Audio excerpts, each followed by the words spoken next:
This is the Lou Rockwell Show. Well, how great it is to have as our guest this morning Dr. Ron Paul. Ron Paul is, of course, the leader of the Freedom Movement, a longtime member of Congress, author of a number of books, 3 New York Times bestseller books in a row, including Liberty Defined. Ron, I noticed that the LA Times did a fun article yesterday where they looked at all the candidates' books, and of course your book was the bestseller by far. So they noted that you had already won the book primary. That's pretty good news. You know how I believe, I think you have to win the intellectual fight before you win the political fights. So I'm more interested in that anyway, but it might be a good omen that the political fights are going to come out pretty well for us too.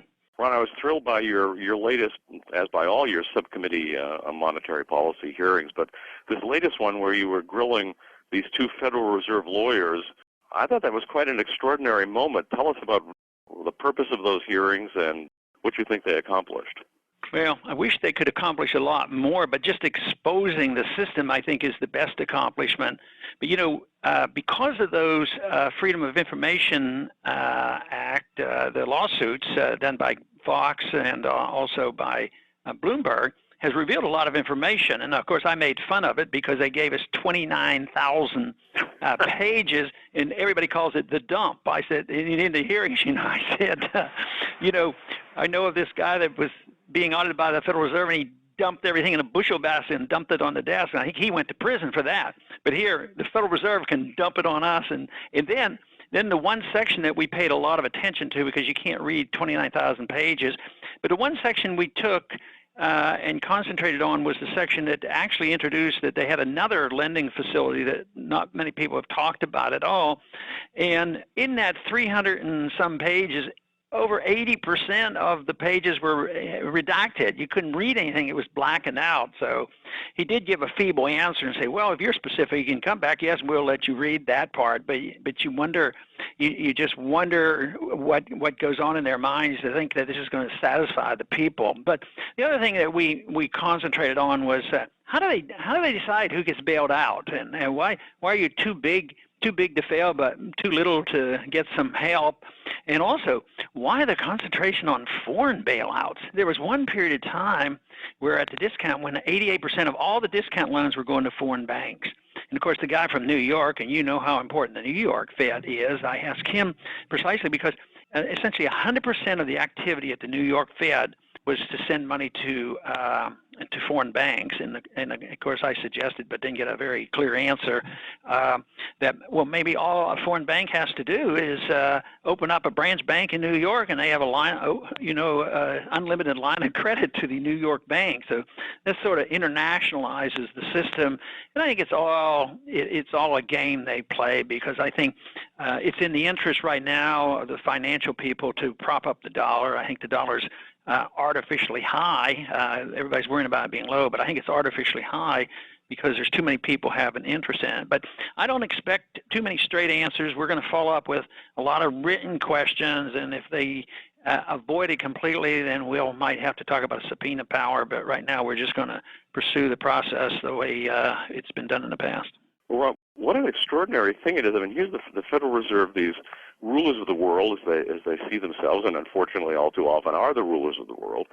And for so many decades, they've been untouchable. I mean, not only were they not to be criticized, that you're not even supposed to be interested in what they were doing, just accept that they knew best and shut up and go along with the program.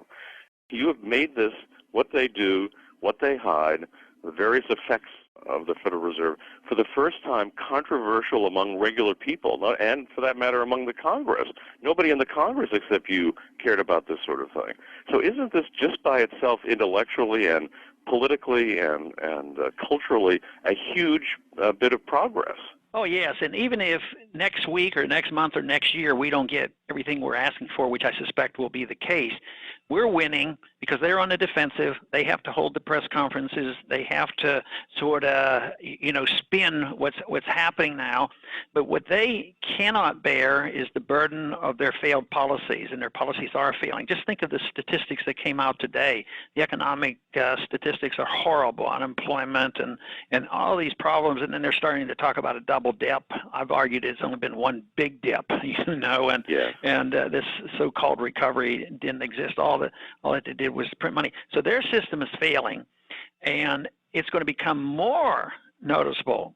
The reason we're winning is they're not going to just blame Congress for not spending enough money, which generally they have done in the past, but now they're going to say, who ruined the money? Why are prices going up?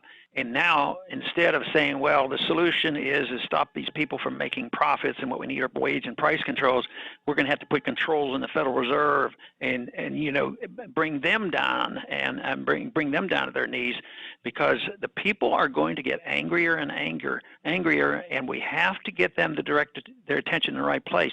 Today, you can see the anger building because even if there's a Republican proposal that is a very token cut, they're suggesting that in 10 years now we might cut something.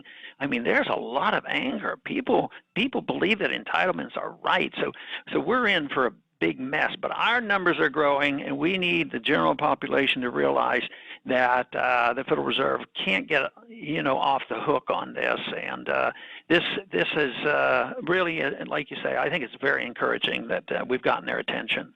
I just got a note this morning from a young economist who had just read your book, The Case for Gold, which was the minority report of the U.S. Gold Commission, written back in the early 1980s. He said, I can't believe it. Dr. Paul predicted everything that's happened. Everything he said, this is going to happen, it's happened.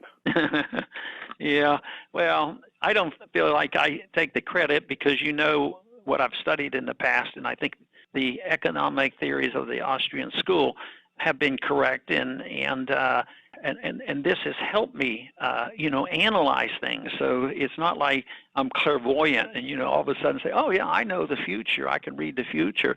Matter of fact, Austrian economics teaches us that we should be a little bit cautious about being totally clairvoyant and saying, we know tomorrow what the interest rates are going to be. We know that we can't do that, but we certainly can predict the trends, and that gives us an upper hand on this. So what I do is I admire people like a Jimmy Rogers who knows and understands our economics, and he's able to capitalize on it as well, so he can anticipate. So I think this is a victory for sound economic policy. One time somebody asked me, who are you really running against? Like, is it another candidate in a Republican primary, or is it Obama? Or what? And I said, no, I'm running against Keynes. I want to make sure that we undo Nixon's statement that we're all Keynesians now. I hope there are less Keynesians now than there used to be. Ron, recently when you were campaigning in Iowa, you caused a stir by quoting the book of Samuel and talking about the prophet's warning about what would happen if there were a king instead of the very minimalist government of judges. And you talked about coming dictatorship in Washington. Yeah, and that First Samuel in chapter 8, I have always found fascinating because Samuel was smart enough to say that you don't want a king, and he also recognized that a king or big government in Washington, D.C.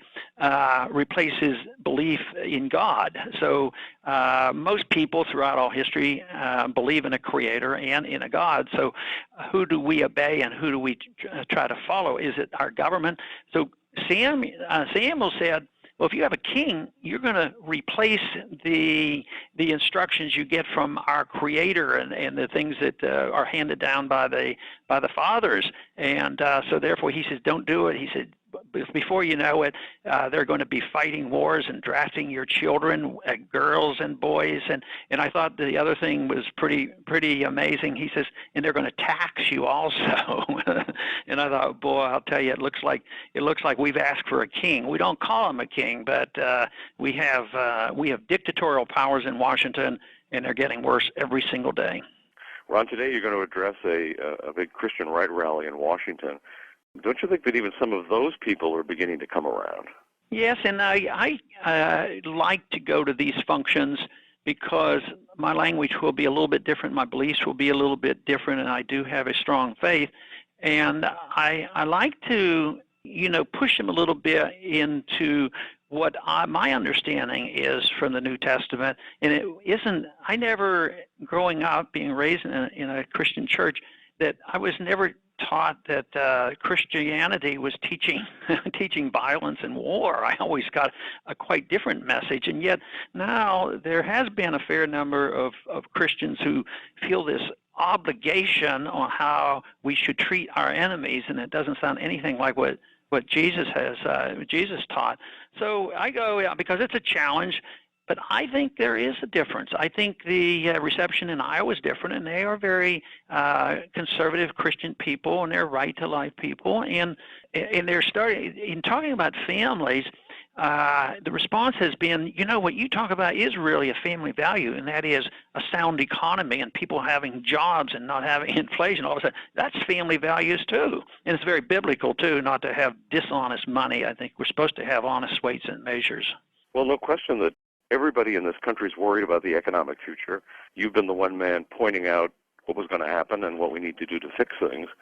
And so I think it's not a coincidence at all that even among people who have otherwise been Bushites or followers of Falwell or people of that sort, who do seem to worship, almost substitute a worship for the government for the worship of God, that there is this ferment, there is this new interest, and I must say it's thrilling. So, Ron Paul, thank you for all you do. Thanks for the great books you write, your work in Congress, and the work you're doing in your campaign for the presidency right this minute. And I know you have to go to take a vote, and we sure appreciate you coming on the show this morning. Thanks for having me. Bye-bye. You've been listening to The Lou Rockwell Show, produced by LouRockwell.com, the best-read libertarian website in the world.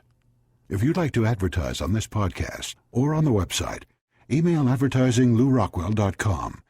And thanks for listening.